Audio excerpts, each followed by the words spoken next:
Sir Crocodile was an honest and hard-working businessman who believed in structure, order, and long-term planning. He founded Baroque Works, a legitimate organization that provided jobs to hundreds of Alabastan residents. Unlike reckless pirates, Crocodile believed violence should always be a last resort. Alabasta was ruled by King Cobra, a tyrant who tortured their people for fun. He used the country's resources for himself, peeped into women's bath, and ensalved innocent civilians. The country was suffering from a drought, poverty, and corruption. That's when Crocodile stepped in to help shoulder responsibility. He personally took on the role of a national hero, protecting citizens from criminals, cleaning up crime, and keeping the peace. The people loved him. King Cobra did not like this. He decided to hire the Straw Hat Pirates to chase Crocodile away. Everything was going according to Crocodile's plan, until Monkey D. Luffy showed up. An unemployed teenager pirate with no education, no manners, and a long history of property damage. Luffy showed up, broke into a restaurant, ate their food, and refused to pay for it. Crocodile noticed this and sent his younger brother Smoker to solve the dispute. Luffy disrespectfully spat on Smoker's face, stole more food, and started running away. Luffy then managed to escape Smoker with ease and caught up with the rest of his crew.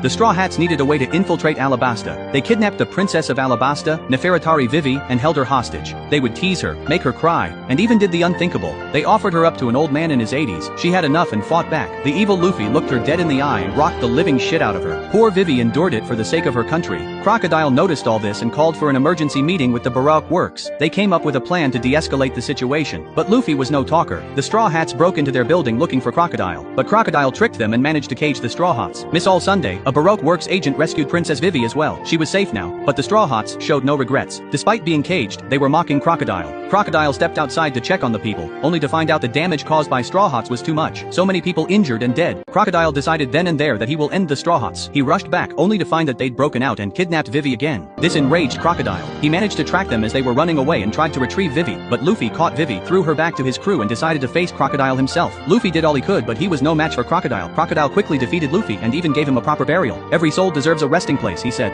a mercy most villains wouldn't show. But Luffy crawled out of his grave and came back. Luffy and his crew then incited riots, endangered civilians, and even encouraged a full-scale rebellion that put thousands of innocent lives at risk. Crocodile's goal was simple: safety of the Alabasta residents. Crocodile had enough and showed up himself. Vivi-sama, Daijobu desyo, I'm here now, he said. The final showdown began, Luffy versus Crocodile. But this time was different. Luffy was infinitely stronger. He could beat Crocodile with ease. Crocodile was stunned. They fought long and hard until Luffy used a cheap trick which severely injured Crocodile. But Crocodile wasn't finished. As long as he was breathing, he swore to save Alabasta. He used all his life force and managed to take down Luffy, at least he thought. Finally he said, I've saved Alabasta. And that's when Luffy showed up again. This time Crocodile couldn't do much. He had already taken too much damage. In the end, Crocodile was brutally beaten to death and defeated. King Cobra and the Straw Hats had won. Alabasta continued to suffer, jobs were lost, and the infrastructure collapsed. And Luffy? He sailed away in peace, causing havoc around the world. Once again the world rewarded the pirates and evil. So tell me, was Crocodile really the villain, or was he just a responsible man in a world run by pirates?